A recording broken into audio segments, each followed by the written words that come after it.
Hi guys, this is Alex, your Genetic 777, and I am coming to you today just for checking in purposes.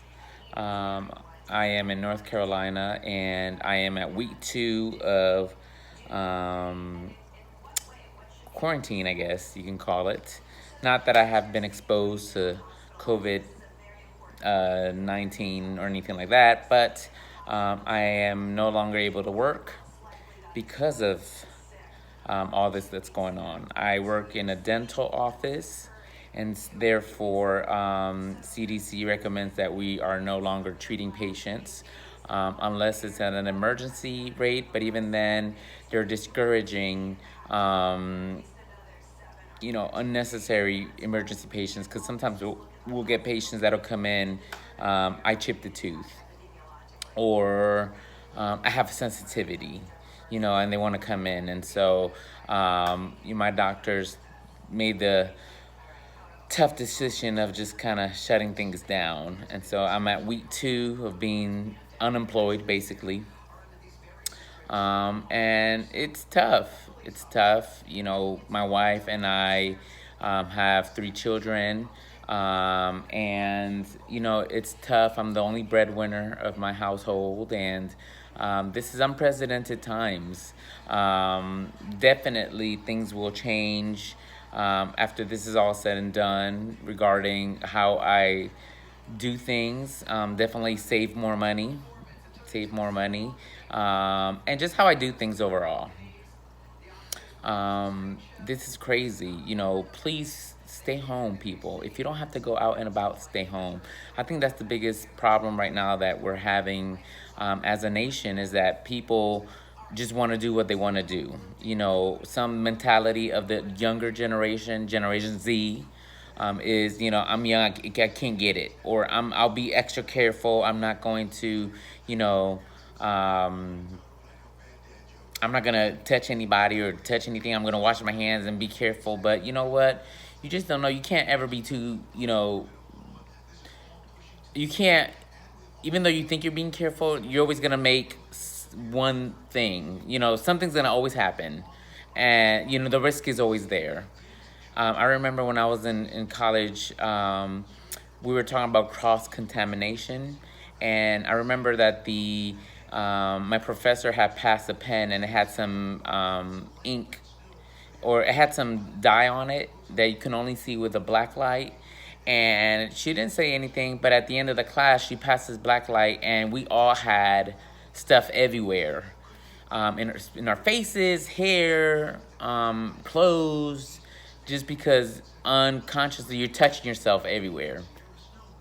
And that's where she taught the importance of really being careful what you touch, washing your hands, not touching your face, stuff like that.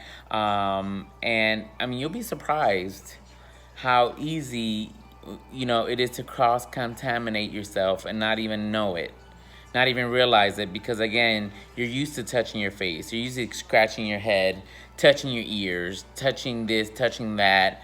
So you don't really think about it. So at this time, just stay home. Just stay home. It's hard. You get parents that, oh my gosh, are freaking out. What am I gonna do with my kids? You know what? Figure it out. You're a grown person. Figure it out, okay? Figure it out. I think it's annoying where, bans are starting to come in place, or lockdowns, because people are refusing to pay attention. Like, they're not trying to be, the government's not trying to be mean. They're not trying to take away your rights. They're not trying to do anything but help, okay?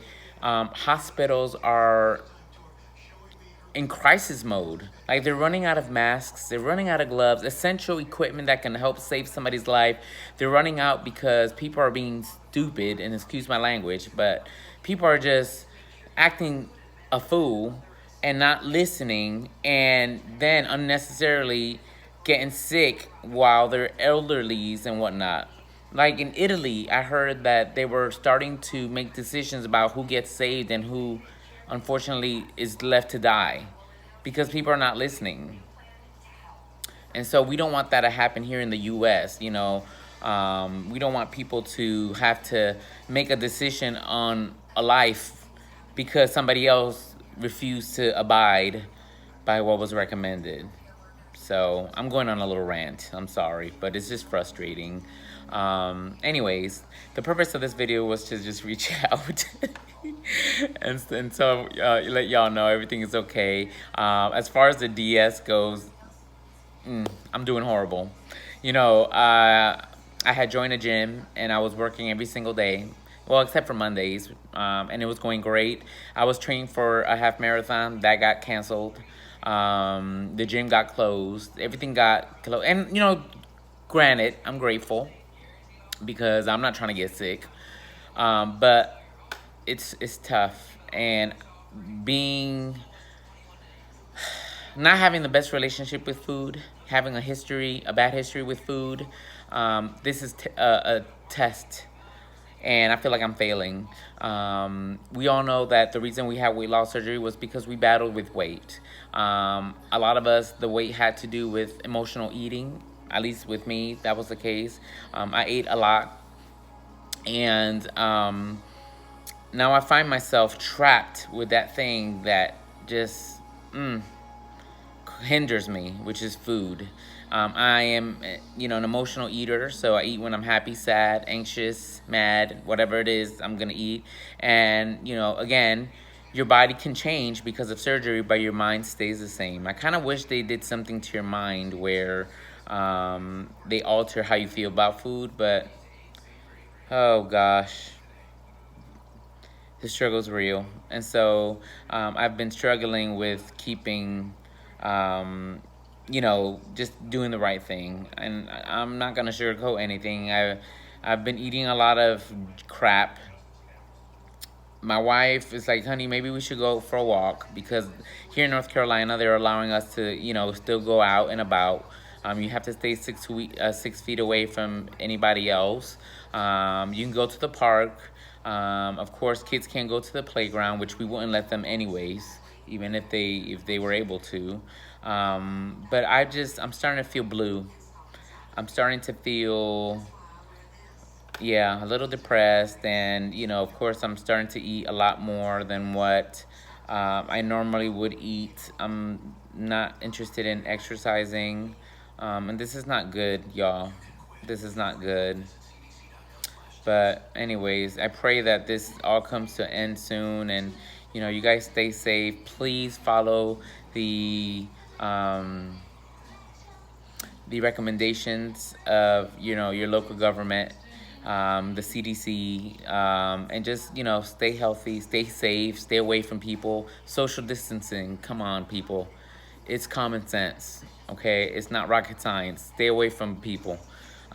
Even when you go to the grocery stores, like, try to stay away. And it's hard because grocery stores is where a lot of people congregate.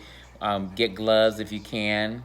If not, hell, use freaking socks or something to keep minimal contact with your hands. And then, you know, put all that stuff in a bag in the garage. Take your clothes off in the garage. Leave your sneakers in the garage, shoes, all that stuff. Spray down with Lysol, the clothes, put it in the laundry. Just do whatever you can to protect yourself and your loved ones, your children. I get nervous being that, you know, with the DS, the way our body responds to medications and anything is different now. And so I would say that our immune is a little bit compromised because of that. And so I take extra precautions. But it's tough, and I understand. You know, I understand how tough it can be, but this is only temporary. You have to tell yourself this is temporary. This is not permanent. And the faster we all abide by the recommendations, the faster they can get this under control, and life can go on, and you will get everything back. So, hope everybody's doing well. We just have to stick together, pray. You know, God is real. God is love. God is in control. Some of y'all may say, well, why is God allowing this? God didn't create this, okay? So just, yeah, that's a whole different conversation. But just, we need to stay prayed up. So I love you guys. Take care. Be safe. And I hope you guys like my fish tank. This is one of my my hobbies is fish tanks as well. And so this is my biggest baby. It's a 120-gallon fish tank. These are live plants that I'm growing in there. And I have Showa swordtails, which are tricolor swordtails, and koi platies that I bred and made in my own fish tank. Yay! And so, yeah, that's what I do a lot of the time is kind of work with my fish tank. And I have 8 fish tanks, but this is the biggest one. And so I thought I'd change up my little scenery.